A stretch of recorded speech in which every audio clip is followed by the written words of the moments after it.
Ben Simmons, the kid at LSU. Did you see the numbers he put up last night? He's the best passer in the country. The best all-around prospect since LeBron. He'll be the clear-cut #1 pick. People will be tanking like crazy. It's ridiculous how good he is, and he's only going to get better. The kid's just shut down. His work ethic is maybe questionable. It's dirty business. He's going to be out a while. I'm not scared to take the free throws. I'm picking on Big Ben today. I was thinking too much, overthinking the plays.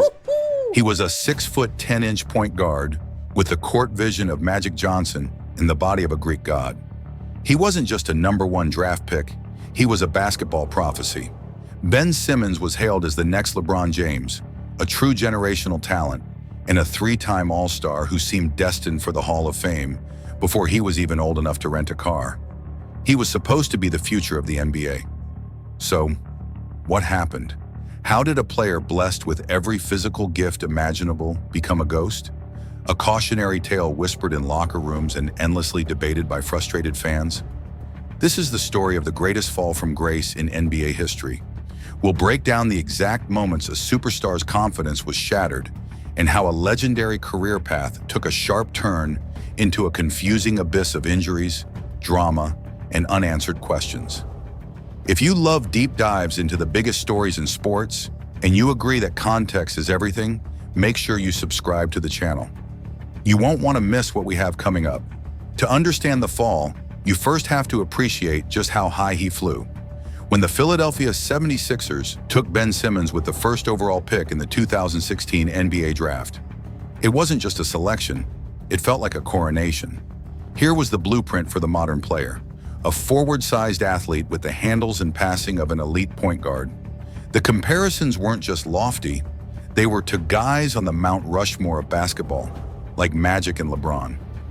A nagging fracture in his right foot sidelined him for the whole 2016-17 season, which was a frustrating delay. But when he finally hit the court in 2017-18, he was more than worth the wait. He didn't just play, he exploded. Simmons put up numbers that were almost unheard of for a rookie, averaging 15.8 points, 8.1 rebounds, and 8.2 assists per game. He led the Sixers, a team that had been a punchline during their process years, to an incredible 52-win season and a trip to the playoffs. He was a walking triple-double, a defensive monster who could guard all 5 positions, and an absolute force in transition. The awards came pouring in. He was the runaway Rookie of the Year. He followed that up with 3 straight All-Star selections from 2019 to 2021. In that final All-Star season, he was so good on defense that he finished second in the Defensive Player of the Year voting. Paired with the phenomenal Joel Embiid, Simmons was one half of a duo that was supposed to run the Eastern Conference for the next decade. In Philly, he wasn't just a star, he was the guy who made trust the process feel like a genius plan. He was on a path reserved for the all-time greats, a player with no ceiling. But even at his peak, a small crack was forming in his foundation, a flaw that would eventually grow into a canyon and swallow his career. For all his otherworldly talent, Ben Simmons had a massive, almost unbelievable weakness. He could not, or maybe would not, shoot a basketball. In an era obsessed with the three-point shot, Simmons treated the arc like it was radioactive. His jump shot was awkward, a clunky mess he clearly had zero confidence in. This wasn't just something fans noticed, it was a statistical black hole in his game. His refusal to shoot let defenses completely ignore him on the perimeter, which clogged the paint for Joel Embiid and made the offense a predictable, congested slog. For a while, his brilliance everywhere else was enough to cover up this one huge flaw. He was so dominant as a passer, defender, and scorer on the fast break that the Sixers still won a ton of games. But in the playoffs, where every weakness gets put under a microscope, the cracks started to show. Series after series, teams would just dare him to shoot, building a wall of defenders in the paint and leaving Simmons all alone outside. His scoring would dip, he'd get less aggressive, and his impact on the game would shrink when the lights were brightest.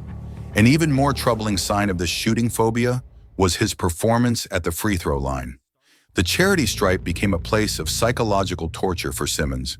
His form was shaky, his confidence visibly gone. The more pressure, the worse his percentages got.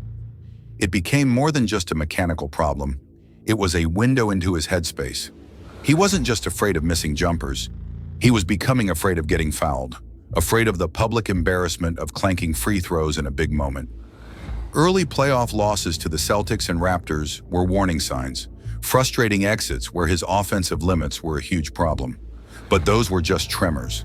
The earthquake that would turn his flaw into a career-defining catastrophe was right around the corner. The 2021 NBA playoffs. The Sixers were the #1 seed in the East, and Ben Simmons was fresh off an all-star and all-defensive season. This was supposed to be their year. After handling the Washington Wizards, they drew the upstart Atlanta Hawks in the second round. What happened over those 7 games wasn't just a playoff collapse, it was a public unraveling. From the start of the series, Simmons looked hesitant, passive, and almost scared. The flaw, his refusal to shoot, was no longer a weakness. It was a full-blown paralysis. He took fewer than 5 shots in 3 of the 7 games. In the fourth quarters of the final 4 games, he didn't attempt a single field goal, not one. His free throw shooting became historically awful. He shot a nightmare-inducing 34.2% from the line for the entire playoffs, the worst percentage in NBA history for anyone with at least 70 attempts. The Hawks started intentionally fouling him, the hack-a-Ben strategy, knowing that sending him to the line was their best defense. It worked perfectly. You could see Simmons' confidence draining away with every missed free throw. Then came Game 7, season on the line, at home. With 3:30 left in the fourth and the Sixers down by just 2, the moment arrived. The one that will live on in NBA infamy. Simmons spun past Danilo Gallinari and had a wide-open lane to the basket. The only player rotating over was Trae Young, who was a foot shorter and 100 pounds lighter.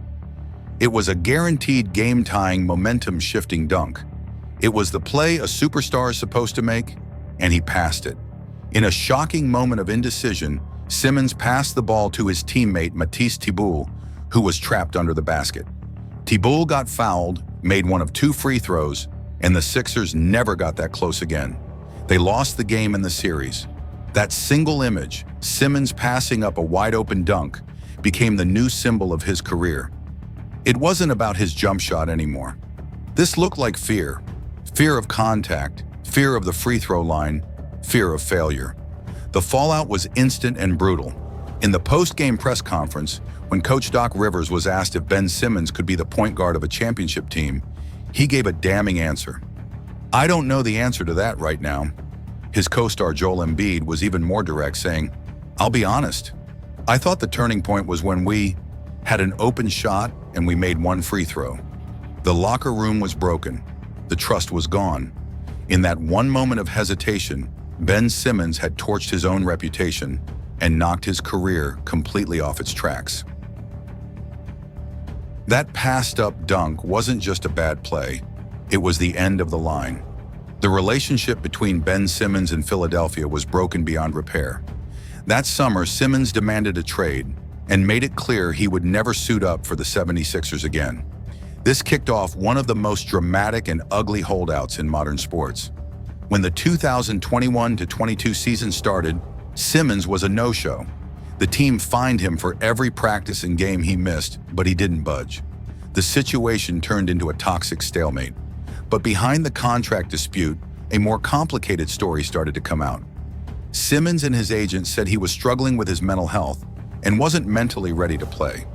He talked about being in a really dark place and feeling like the 76ers organization gave him no support as he dealt with the intense pressure. This added a tricky new layer to the whole situation. Was it a contract dispute, or was he genuinely battling demons that made it impossible to play? For many fans, the answer was unclear, and the conversation around him became even more toxic. The fan base that once loved him now hated him. The media, which once celebrated his unique gifts, now constantly questioned his character and toughness. For an entire season, one of the league's brightest young stars just vanished. He didn't play a single game. Finally, at the 2022 trade deadline, the standoff ended. The Sixers traded Simmons to the Brooklyn Nets for James Harden. It was supposed to be a fresh start, a chance to escape the negativity and find himself again. He was joining Kevin Durant and Kyrie Irving, where he could slide into a lower pressure role as a defender and playmaker. On paper, it was perfect. It was his shot at redemption. But the ghosts of Philadelphia and the injuries that were starting to pile up followed him to Brooklyn. Section 5. The Brooklyn Chapter and Lingering Questions. The move to Brooklyn was meant to be the start of a comeback. Instead, it was just more of the same. Simmons couldn't play for the Nets for the rest of that season, the same one he had sat out in Philly. The reason was a back injury, a nerve impingement that flared up as he tried to get back into game shape. The grand debut with Durant and Irving never happened that year. When he finally did play for the Nets in the 2022 to 2023 season, he looked like a shadow of his former self. The explosive athlete was gone, replaced by a hesitant player who never looked comfortable. The back issues lingered, and he played in just 42 games before being shut down again with the same nerve problem. The next season was even worse. He managed only 15 games before needing another back surgery in March 2024. His stats in Brooklyn tell the whole story. His scoring dropped to a career low of around 6 points per game. He was no longer an all-star or a defensive force. He was a role player and an injured one at that. He even admitted he was dealing with a mental block on top of his physical issues, creating a vicious cycle of pain and psychological distress. By February 2025, the Nets had seen enough, and the two sides agreed to a contract buyout, ending a disastrous tenure defined by disappointment. Simmons then signed a low-cost, veterans minimum deal with the Los Angeles Clippers, a move that showed just how far his stock had fallen. He showed a few flashes of his old self but failed to make a real impact. In the 2025 playoffs, he was barely a factor, playing just over 8 minutes a game and averaging less than a point. As the 2025 offseason unfolded, Simmons, now an unrestricted free agent at age 29, found himself at a career crossroads with a future in the NBA that is more uncertain than ever. From a can't-miss generational talent to a player whose future in the league is a giant question mark, the career of Ben Simmons is one of the most shocking stories in modern sports. Was it the pressure, the injuries, a single moment of fear that led to a total loss of confidence? The truth is probably a tragic mix of all three. His story is a powerful reminder of how fragile confidence can be, even for the most gifted athletes in the world. The player once compared to Magic Johnson and LeBron James is now the ultimate what if. The story might not be over. At 29, he still has time to write another chapter, a comeback that would be almost as surprising as his fall. But the mountain he has to climb is enormous, covered in physical scar tissue and psychological doubt. The promise of what he could have been will forever hang over whatever he becomes. What do you think? Is this the greatest fall from grace in NBA history? And can Ben Simmons ever get back to being an impact player? Let us know your thoughts in the comments below.